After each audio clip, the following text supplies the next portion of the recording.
Hey Armando, I'm Matt. I'm Armando here. What are we doing today? Alright, and we're just doing a simple little, just small tiny little maintenance session on this lemon blue eye breeding tank. And, oh, I dropped some stuff. That's alright. And we're just going to scoop out some of this extra decaying food, get the bottom all cleared up, all clean, and we're going to refill it back up, throw some more food in here because we're trying to fatten these up to make baby fish. And that's about it, so we're just going to start siphoning water out.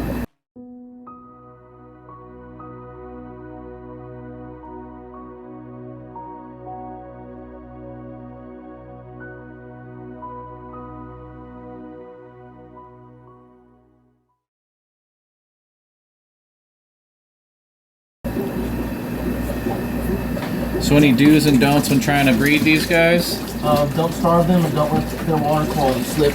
Those are the main things I recommend, and a lot of people do, is they don't give them nearly enough food as they need to make eggs. Because it's not so much the male. Granted, the male's going to need food because he's going to be in a cave for several days to a week, caring for those eggs and fry. But the female, you need her to fatten up because she's the one making the eggs. And a lot of people don't feed them nearly enough. Like you need to, like these guys have to be eating virtually 24 hours a day to start making eggs, because they eat a lot in general, but when you're trying to get them to a point where they're comfortable making eggs and spawning, you're going to need to fatten them up. There's really no way around that part. And then in doing that, you're going to have a lot more ammonia in the water, which means you're going to need, I'll just come out. Let's just shove that through the top there. Boom, and just like that, water changed. And drain it to about exactly halfway. Let's get behind that wood. Come on, rock. That rock did the same thing to me. I call that about good. And then, yeah, you just want to do frequent water changes. So like the Plecos breeding tanks aren't really one that you want to do like the once a week 50%. With my Plecos breeding tanks, I personally change them daily. I do about a 20% change every day, so they have a constant flow of fresh water, because these fish are from naturally. I'm sorry, I have to hiccup. So the native range. Yeah. So the native range. Let's get some priming first. Is the Amazon basin.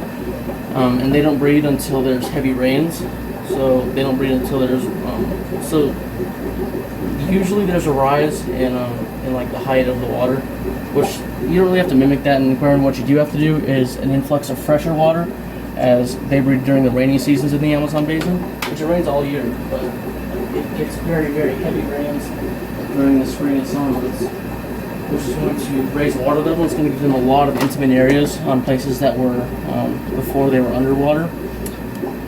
And from what that's going to do is it's going to signal that there's new territory to breed, and it's going to signal there's fresher water because there's more water, which means there's a higher chance of their babies making it to adulthood. So I personally water change every day, 20%, just either before work, after work, before I go to sleep, whatever, just 20%. And yeah, just do that every day, so it signals that there's a large influx of water. And I water change with cold water, because in the rainy season the temperatures are going to drop, because rain is kind of cold, especially once it falls through the sky. It gets kind of cold, and so it's going to drop that water temperature a little bit. So I just do a lot of water changes, a lot of food, because with the influx of rain, it's going to be a lot more river technically, and there's going to be more food. There's going to be heavier food access versus the drier months where the water recedes and fish are going to have to compete for food. So you just want to signal that there's a lot of food. And one thing that I found when it comes to breeding any fish is you have to signal to them that there's going to be food for the babies. That's that's the one main thing that I learned from a lot of master breeders, mainly when I was breeding Epistogramma dwarf cichlids, is you have to signal to the parents that there's going to be a large surplus of food for their young. So once they have young, they have to know there's going to be food. And that's where feeding them very heavily comes in. Is one, you have to feed them enough to where they start to make eggs, and to where they start to make eggs and become gravid and signal to spawn. But they also have to know there's going to be enough food for the young. And yeah, that's just sort of breeding Plecos is easy in that way. You just have to make sure that they have enough food to become gravid, and enough food to signal that once they do have eggs, there's going to be enough food for fry to make it to adulthood. and that's about it. Some fish are going to be a lot more difficult to breed. Plecos are the easiest fish in the world to breed, in my opinion. You can't really fail with these guys. You just have to throw a mature male, a mature female in a tank and feed them, give them fresh water, and that's about it.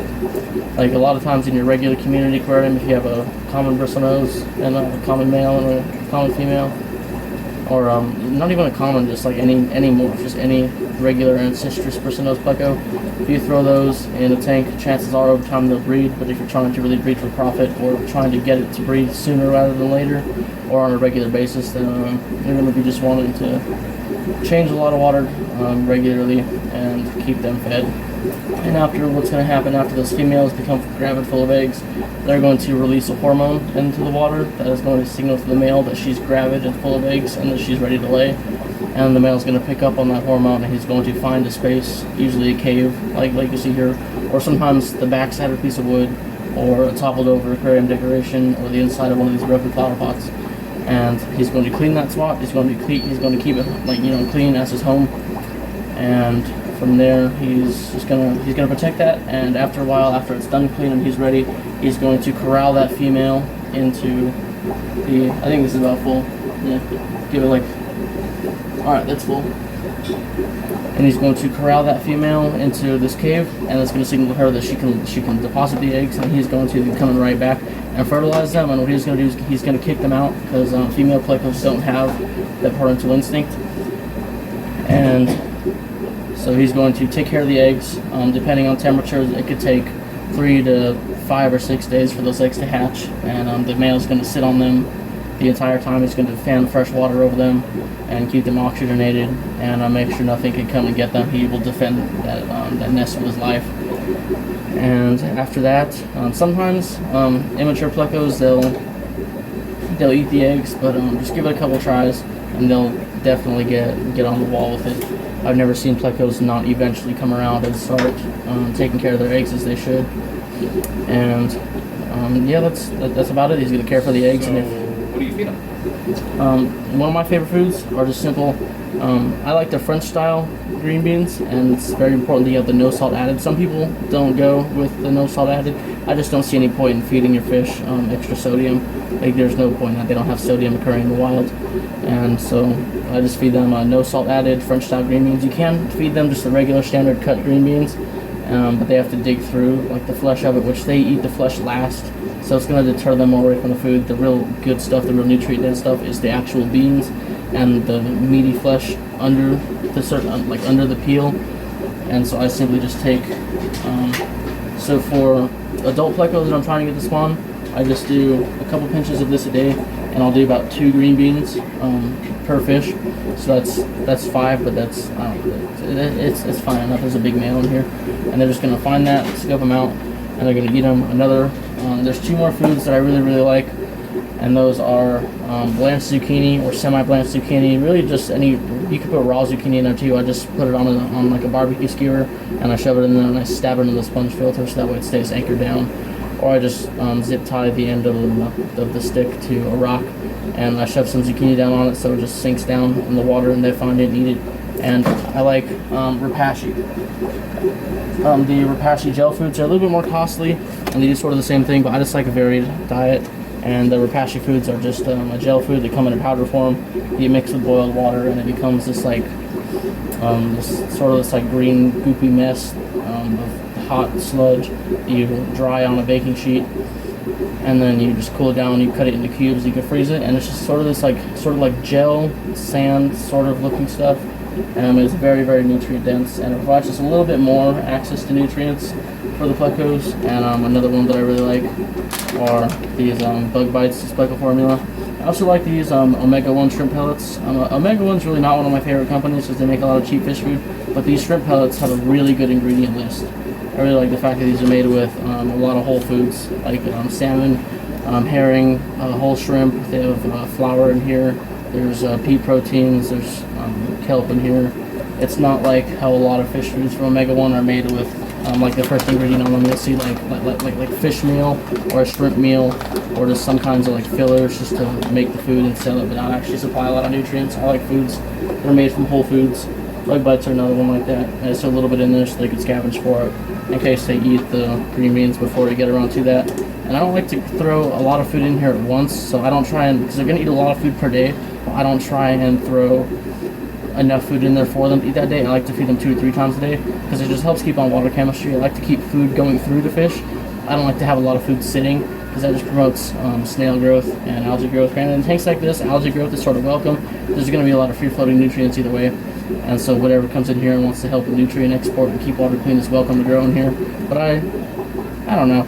I use a lot of the same equipment for the same tanks, so I like to keep algae out of all my tanks, so that way I don't take any algae from one tank, put it into another, because all tanks are going to have just a little bit more conditions to them, and one condition that isn't growing, like some tanks may have a condition that is growing one form of algae, not another, and if you take any of that algae and put it into another tank, you don't know whether that tank is going to support growing conditions for that algae or not. And a lot of my tanks I keep for display. My breeding tanks are kept sort of barren like this, just with some hiding places, whatever they need to eat, food, whatever they need to feel like calm and hidden, but not to the point where I'm trying to grow large amounts of plants in here, not to the point where I'm trying to have high-scale lighting in here. There's not even substrate in this tank because it's just easier to keep clean. We have a big sponge filter in here, so that'll keep it going. This wood in here, these caves, all have beneficial bacteria on them, so that'll all help support it. Plus the regular water changes are really going to help just kind of keep that water clean, fresh, and recirculating, but also just on the day-to-day, like hour-to-hour water chemistry, it's just going to help it.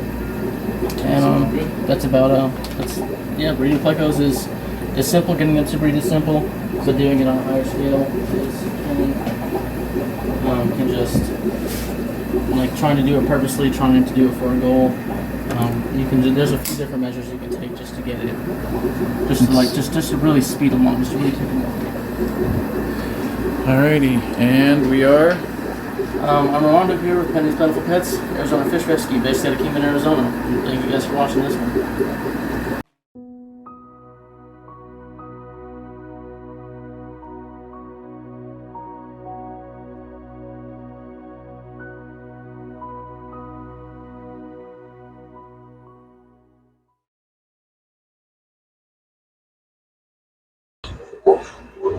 Hi there, I'm Matt, I'm Armando, and we're Pendley's Plentiful Pets, Arizona Fish Rescue, based out of Kingman, Arizona. Thank you so much for watching. Please like, comment, subscribe, maybe throw a share out there. Be much appreciated.